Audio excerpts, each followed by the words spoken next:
So I forgot to put a spoiler warning at the beginning of my ramble. So here it is.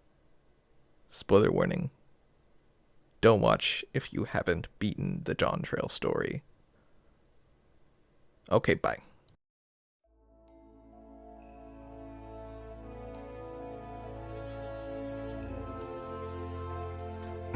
So, Dawntrail released recently, about a couple weeks ago at this point, and I finished the story a little while ago and have been mulling over thoughts about it, and I sort of just want to put those thoughts out there in a sort of formal sense. I am going to be rambling a bit, so there might be cuts where it's just me being silent and collecting my thoughts. But for the most part, I know what I want to talk about, and I mostly want to talk about how I think the story of Dawntrail could have been improved, because I have some thoughts about that. It's no secret that a lot of people have been dissatisfied with it. I am one of those people. My opinion on it, my overall opinion on it, is that the first half, where you're going through the trials and you're helping Wuklammat become Dawn Servant. The problem it has is that it hinges mostly on Wuklammat, which I think is a character a lot of people have mixed feelings on. And the second half, I believe, has some really good concepts and ideas that unfortunately are let down by that previously mentioned poor first half. For the most part, in the second part, character motivations and stories are making sense, and the villain that is introduced in the second half is much more compelling than the villains of the first half, with the exception of Bakul Jaja. I think Bakul Jaja is a really good villain, great character, and I'm not just saying that because of the thirst trapping. I know a lot of people have been thirsting after him. I think he's just, let's just say he's like the one villain that made me angry, actually angry, this entire expansion. And I feel like if a villain gives you such a visceral reaction like that, then that's a good thing. Anyways, let's get into it. How do I think Dawntrail's story could have been improved? Well, let's start with Wuklammat. Like I said, a lot of people have mixed feelings on Wuklammat. Personally, I think she is a rather boring character. I wasn't annoyed by her. I wasn't in love with her. I was very much just thinking she's not that interesting, right? And I think the main problem is that she really sort of lacks a character arc. For the most part, the idea that they were trying to go with is that at the beginning she's supposed to be a naive, not very fit ruler, right? And for the most part, I don't think she ever becomes sort of fit to rule at any point. It's just she's just sort of a person that has a very big heart, right? Which is fine. We want her to be a nice person. She needs, if she's not nice in some way, it's hard for her to be likable, at least as a protagonist, because like I said, Bakul Jaja was not nice at all, at least during the first half, and I still loved him in a way that I hated him. Anyways, that's not what we're talking about. Wuklammat needed, I believe, a more selfish motivation for becoming Dawn Servant. I know that sounds counterintuitive, why would we want someone that's selfish to be our main protagonist? But I feel like it gives her a degree of relatability that she just really doesn't have right now. I believe her motivation should have been that she wanted to keep Tulial. I'm gonna just call it Tural, because that's easier for me to pronounce. I feel like her motivation should have been She wanted Toral to stay the same. Not for it to be having kept peaceful. She wanted for it to stay the same, because that gives her more reason to not want, like, Kona to be Dawn's servant, because he's planning to, do all these changes to the technology and bring, like, all this new stuff in and change everything. I think she should have, like, straight up stated, I think Toral is good the way it is. I don't want it to change at all. That's why I want you to help me to become Dawn's servant. Because how it is right now is everyone seems very happy, right? And I think that through the process of going through the trials, she'll sort of realize that change is actually good. Because I think the main thing is, like, a lot of people hate change, right? People don't really like change. They like things to stay the same, and that's relatable. So having her have that feeling would be relatable. But change ultimately can be both a force for good and bad. Like, to be honest, Kokona's change of bringing more technology into Toral can be a very good thing in moderation. Zeralja, I'm going to get to Zeralja later.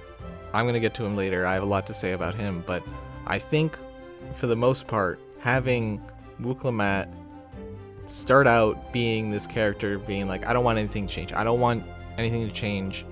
And having that sort of, like, desire to prove herself against her brothers, right? Because we have a little bit of that. But I feel like it gets resolved a bit too quickly, in my opinion. It feels like there isn't much, like, we don't see her in too much self-doubt at any point. Like, she never hits a low. She has points where she's lower, but we never have her hit, like, a real low. It just never comes. So it never feels impactful. But I think having that multi-layered motivation of being both, she doesn't want it to change, but she also wants to prove that she's as good as her brothers, will make her more relatable and give her a character arc, because throughout the story she can learn that the only reason Toral is great as it is now is because her father changed things. She was able to bring about peace and change people's minds, and that even though that for the most part things are better than they used to be, they're still not perfect. Like with the Mamulja. The Mamulja is actually I think the most interesting part of the first half, because they sort of explain why they're upset, why they have these issues, why they believe that only the quote-unquote blessed siblings can bring them out of their woes. That's probably the best part of the first half. And I feel like if they sprinkled that a bit more into each of the places, being like, yeah, we have good relations right now, but it's not perfect right now. Like, there's still things can be made better. Like, there's a little bit with the Yokoi of those guys that want to still be conquerors and everything. So we have a little bit of that in the Yokoi and in the Mamulja, but for the most part, all these places are like, yeah, everything's going great, everything's good, just go on this silly little quest for us. I think a bit more of her, like, realizing that things need to change for the better, and that change can be good when done properly, needs to be her character arc. And in the second half, like the first half, she can be taught that. In the second half, she can see how change can be for the worse. It'll make the whole thing with Sphene not being able to let go of the Endless a lot more impactful, I think. It's an almost extreme version of not letting things change, right? So now on to Zerulja, who I think, in the most part, is, in the least sense of the word, is a bad villain, and in the worst sense of it, is a complete fucking idiot. Let me just break it down for you. His motivation is the generic world, I want to conquer the world, because he believes it will do some sort of good. He's basically Garlean, to be honest. He has the exact same motivation as the Garleans, really, because he believes that they should, like, rule the world because it'll bring about some sort of great peace or something, right? Because that's what the Garleans did, essentially. But the difference between him and Garleans is the fact that Garleans not only were extremely technologically advanced compared to most of the world, except for Charlian, that's the outlier, but they were extremely technologically advanced and had the backing of the Asians. And Tyrell has neither of these things. Sure, Tyrell has some technology that was brought by Konoha, but he's like the only one doing this. For the most part, it's a pretty basic compared to other parts of the world, right? Like, they have no magic tech whatsoever. We've gotten a little bit of magic tech now due to the fact that we have Sid. The rest of the world has a little bit of magic tech due to like Sid Industries, and Tyrell has none. And not to mention the fact that most countries in the world right now are allied with each other in some way. So if Zoralia tries to invade, like, say, Limsa, all of the Orzian Alliance, the Shroud, Gridania, I'm sorry, the Shroud, not the Shroud, Gridania, Ul'dah, all of Ishgard, the Eastern Alliance, Thavnir, fucking dragons, all of these people are gonna be like, the fuck are you doing? And kill his ass, right?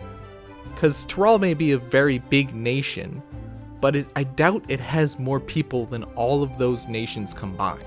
And the fact of the matter is, I understand that most people in Tyrell don't know who the Warrior of Light is, but I feel like Zoralia should probably maybe heard a little bit of that stories, and once they realize that the Warrior of Light is us, he'll be like, fuck. In essence, I think that Zoralia's plan is incredibly stupid, because there is literally no way that Tyrell is going to be able to take over the entire world. I mean, he knows about Garlemald. He knows about them trying to take over everything, and he's just like, oh, they're fucking idiots. And it's like, no, you're a fucking idiot, because they're way more advanced than you, and they couldn't fucking do it. You think you can do it? No. Zoralia just really makes me angry. Not in the good way, in the way where it's just like, you're a fucking idiot. You don't know what you're doing. Anyways, I think his motivation should have just been that he wanted to surpass his father. He wanted to show the world that he is better than not only his siblings, but his father as well. And that could, in the second half, evolve into the point where he wants to take over the world, because it will prove that he is better than his father. And also now, he has the technological advancement of Alexandria, as well as the seemingly limitless army that they have to their disposal, right? That makes much more sense now. Now it's like, oh shit, he could possibly do it now because he has like literal fucking airships. So now that we get to the second half, and talking about that, I do think that the story does pick up in the second half. I don't have as many complaints about the second half of the story, because like I said, now that Zoralia being able to take over the world makes more sense, and the idea that Safine like sees the Endless as like still alive makes sense.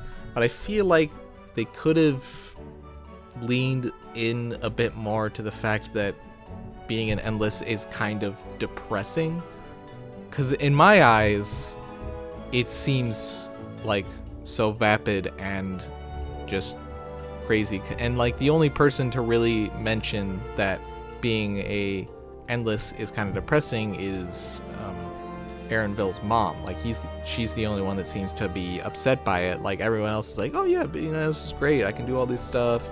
It's like, oh, it's all this stuff. And I think they should still have that, oh, it's kind of great because of these reasons and showing like reasons. But I think they needed to lean more into being like, it's actually really depressing to be an Endless, because you're sort of stuck in this sort of Technicolor dream world where nothing changes and no one can ever really grow, because they're just built on memories and they can't really create new memories. That should have been a thing. Like the Endless can interact with people based on previous memories, but the formation of new memories is like nearly impossible, right?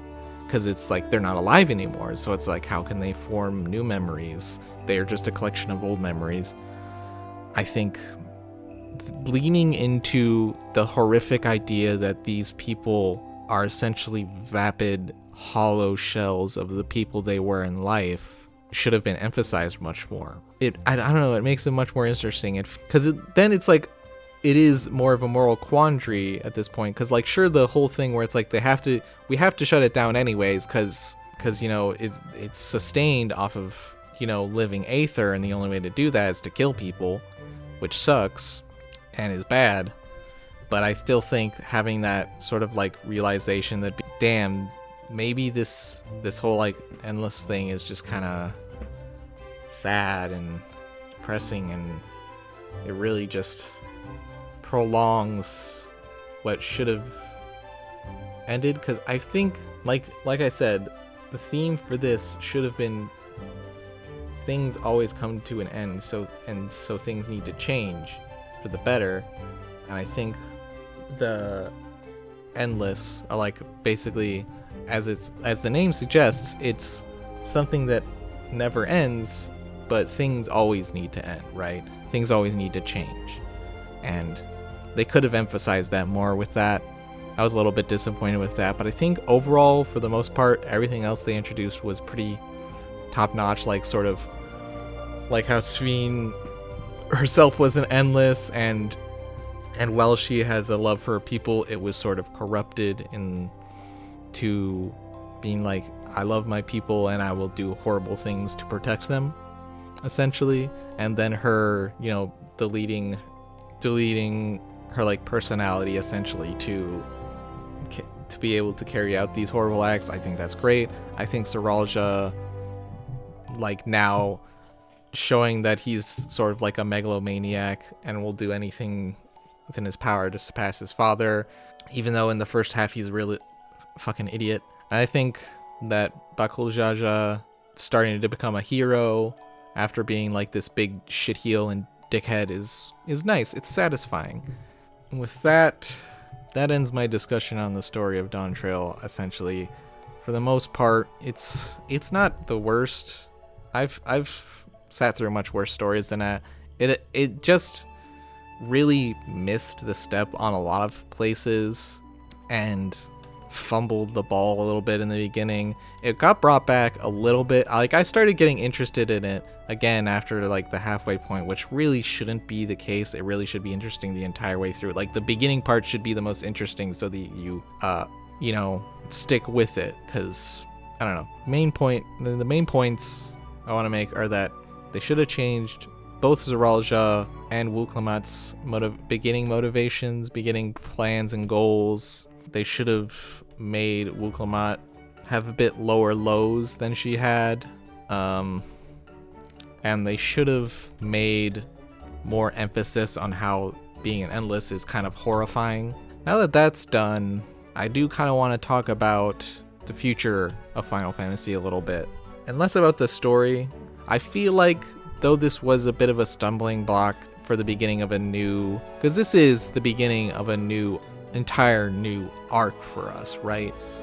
This is, I think, the arc where we're going to go exploring Reflections, right? I think that's what the future is. I do kind of want to see what Reflection Alexandria came from, because obviously part of it got moved to the source, but that's only part of it. There's still like an entire Reflection out there that we can hopefully go explore, like we did with the first. But in terms of future story, I think they have some interesting ideas to go off of. I think the next expansion being about going to the Alexandria Reflection should be their next thing, in my opinion. That's where I think it should go next. But it's hard to start over again after having like an entire storyline just sort of, you know, end, and then like your main bad guys for the past, 10 years now, just being gone for the most part. So that's it on story. For the rest of Final Fantasy future, I do kind of want to talk a little bit about jobs. I'll touch on Pictomancer and Viper briefly. I'm not finished leveling Viper, and I only just unlocked Pictomancer, but I'm just going to briefly say I think both are fun. I think Viper is good. I'm a bit upset that they're planning on making it a bit more simple, because I think at its current stance, it's less complicated than Ninja. In my personal opinion, it's a sister class or brother class, whatever you want to call it, the class, you know, that shares its armor type. I think it's less complicated than Ninja. So the fact that they're already going to try dumbing it down a little bit more is a little bit upsetting. I'm enjoying Viper so far. I'm only level 92. I like its style. I like its job flavor. I like its reawakening skill. I think that's really fun and flashy.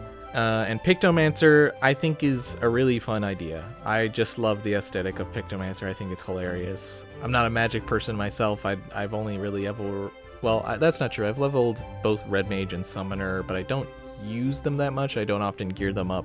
Pictomancer seems really cool. I like the concept, and it has a... I actually think Pictomancer's, at least... maybe it's just because I'm not a magic boy, but I think Pictomancer is more complicated than Viper is. So, I don't know why they're deciding to make Viper more simple, but I think Pictomancer is pretty good. I haven't played with it much. I'm looking forward to leveling it because I'm definitely going to level it at some point, but I still got to finish Viper. And now that I've got that out of the way, I want to talk about the future of all jobs in Final Fantasy a little bit to wrap up this video. I think from this point, this is probably going to be a bit controversial, but I think at this point, jobs should not go past level 100. I think that we should stick with level 100 because, at least for me, I've noticed that skill bloat is pretty big. For Reaper, I feel like I already have all 3 of my hotbars pretty much filled. Like, I have a couple spaces on my 3rd hotbar, but my 3rd hotbar is pretty much meant for things that I don't need to click all that often. Because I do a mixture of both clicking and keyboard, and mostly things that I have click are on that 3rd hotbar. I only really want to use my mouse to click things not part of my regular rotation, right? Like things like Second Wind and Faint and stuff like that. Those utilities I don't think need to be a part of my main rotation, so I don't want them to have unclickable buttons. I just want them to be over there. But my 2 main hotbars, the ones that do have keybinds associated with them, are pretty much full at this point, and adding any other skill to them would just make them too bloated, and I would need to find some way to get a 3rd hotbar which I can keybind, and at that point it's getting a bit ridiculous. So I feel like we should stay at level 100, but the problem with this is that people expect there to be new things for their class to do each expansion, and I have some solutions to this problem. I don't think they're perfect solutions, because both of my solutions would either leave some classes under service or be incredibly time consuming for the Final Fantasy XIV developers to make. So here we go. I'm just going to go into solution 1. Solution 1 is that they, instead of making like new job actions for each class, they have job actions be interchangeable. What do I mean by this? I mean there may be options to unlock new job actions and new abilities, and those job actions and abilities will share the same slot as old job actions and abilities. Let's go with Red Mage as an example on this. Say you have Verholy, right? And that's a big, huge, damaging AoE ability that's sort of, you know, supposed to be like a part of your ending slashy thing. What if you changed that to be you could change it to be Ver Ass Eyes, right? To where it does damage but also heals, giving Red Mage a bit more of that, you know, utility that it's famous for. Of course, at this point you'd have to have it have it should be a lower heal potency than real healers, and it should be a lower damage than just straight up Verholy, right? Maybe it does less base damage, or maybe it does less AoE damage. It has to be balanced in some way, obviously, because if it would just basically be a straight upgrade to Verholy, and I'm sort of looking to not have that happen. I want there to be interesting options. But the idea basically being you can sort of customize classes even further to be more to your playstyle. Like a lot of classes are pretty much static in their playstyle, which I think is fine for the most part. It helps balance out, most raid encounters, and this suggestion might be a problem for balancing raid encounters, but I feel like having the ability to switch out certain like abilities with like ones that are similar but have different utility would make more interesting than just giving us more things to have to think about in our rotation. Option number 2 is making a sort of equivalent of World of Warcraft's specializations, where there's a class or a job, but it has like 3 different like ways to play that class. Like I've never really played much World of Warcraft, but I know that there's like Death Knights can play as either a tank or a DPS. I think having options like that could also be interesting. And this one is the one that more poses a problem of either being too much work or classes being underserviced for the most part, because to do that every expansion with the ever-growing amount of jobs in the game would be just infeasible for the team to do that. Instead of us getting two new jobs every expansion, we get 1 new job and 1 new variation on an old job. That could be interesting, but again, that lends to the problem of certain classes getting underserviced.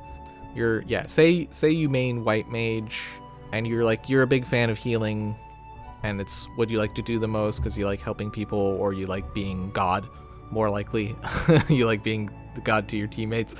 And the only new variation, the new class is a DPS, and the new variation class is a tank. It's like, well, now I don't really want to play this, or it's like it's a variation on a healer that you don't enjoy, like Scholar. Say it's a variation on Scholar, and it's like you don't like playing Scholar, then that could lead to players getting a bit annoyed, or the problem of the thing that they like playing hasn't changed at all, and it's getting a bit stagnant, So there is that issue. I feel like my first solution is the better solution, because it allows for the way that we're currently playing a class, if we like it to not change, but allows us for variation and customization, and allows for players to have more expression in how they build and play their class, right? I don't know what Square's plans are. We've already sort of seen like the issue, right?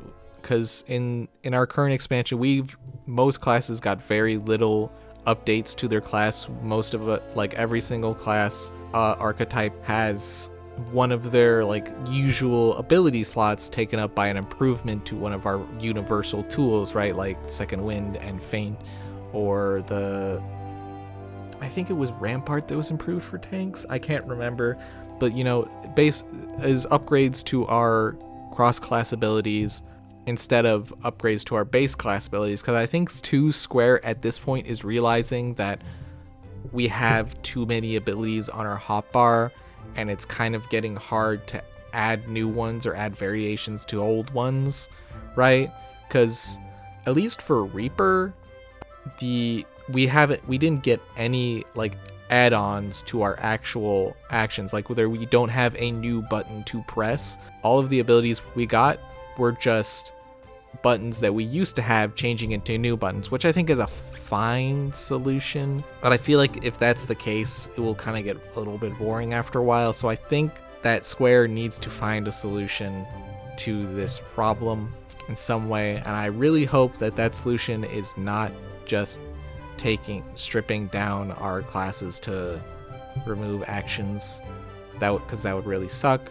I hope they instead find a way to vary how we like classes that we already have and like to play, while still keeping what we've built on so far, instead of, removing stuff.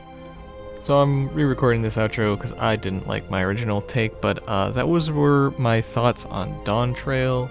I'm hoping that Square Enix will look into ways to improve the game in the future, maybe learn from what they've done in this expansion and use it as a stepping stone to further expansions. I hope everyone enjoyed watching this video. Let me know your thoughts on Dawntrail and the future of Final Fantasy in the comments. Maybe I'll make another video soon. Alright, peace.